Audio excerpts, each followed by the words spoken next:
其實咧，其實我依家知道點解啲影片播放量低嘅，因為我之前整嗰啲片咧，迪迦你冇真假啊，加拿大斯戰爭啊，我啲加拿大斯戰爭啊，同埋呢個2005嘅動畫新聞啊，有啲人唔中意我講話大和有啲唔滿意嘅地方，尤其二零二喺依家有啲傻仔啊，真係信真係2022好睇咁嘅嘢，甚至對我講話。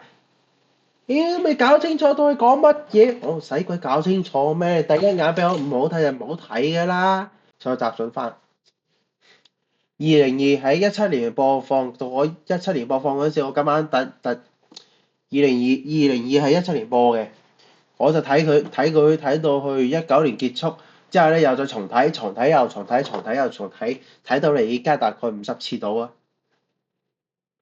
！50次佢幫到啲咩？教到啲咩？乜嘢都冇教。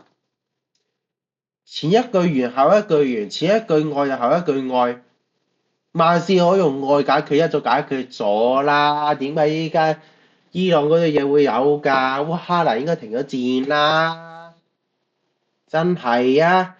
咁簡單嘅話，東亞唔會咁鬼亂啦。你可唔可以俾個解釋俾我咧？導致我睇完歷史書，讀完歷史書，睇埋二戰、冷戰，再加埋一戰啦。就翻返去睇翻2022，乜佢呢條寫緊乜狗屎啊？寫到唔合邏輯嘅，講嘅唔係手段，原來係靠原愛呢啲咁，好似咩？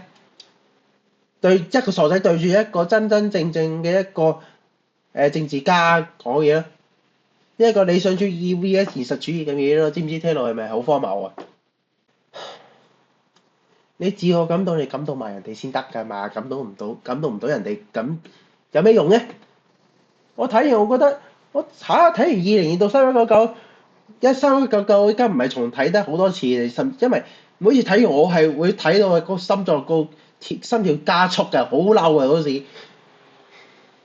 我睇完呢啲2002開始到2005、399一小部分，就突然間好似同我依家最近觀察嗰啲，唔係觀察係睇得好多添啊！嗰啲 DEI 啊、環保啊，即係嗰啲邊啲北歐嗰啲人啊，嗰個話我哋要環保，我哋要減碳，之後咧全身着住石油火產品，頭咧又係搽住石油火產品嘅人嗰啲啊，乜都理想主義嘅話，應該1919年，乜都係理想主義嘅。1919年嗰陣時，蘇聯本身下面啲俄羅斯人應該好幸福㗎啦，應該有屋住㗎啦，經濟發展得好好㗎啦。咁點解會發生咗大量餓死人嘅情況？烏克蘭饑荒點解會有餓死人情況？呢啲嘢出嚟，人性咧，最好信一半，唔好信一半，俾翻自己一個選擇嘅留地。舉個例啊，前幾年2025年嗰陣時咧，美國應該係民主黨執政嘅州，發生單令人髮指嘅案件，我唔知係咪叫令人髮指啊？一個烏克蘭女難民俾一個黑人捅死咗，係毫無徵兆被捅死咗，喺列車上，我唔知算唔算毫無徵兆啊？就咁樣，個烏克蘭女難民咁樣死咗啦，就係咁死咗，係死咗。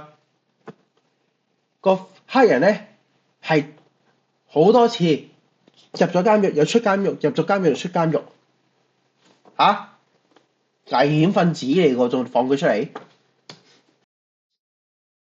之後大概23年定24年啦，嗰陣時係拜登政府執政嘅，有一個墨西哥人犯人嚟嘅，攞個火水倒落一個瞓緊覺嘅女乘客度，再放火燒死佢，就坐喺一邊睇佢，仲喺度笑。What the fuck？呢啲人夠膽死放入嚟？你到底有冇嘢啊？民主黨？雖然我話香港人同美國人冇咩關係，但係我睇完覺得好煩，好令人費解。你做乜嘢？放呢條友入嚟做乜鬼啊？害人啊！至於依家伊朗點嘅樣，其實關鬼事。頂多有時同人哋傾偈攞呢啲嘢講下啦，不過有人唔 show 好多咯。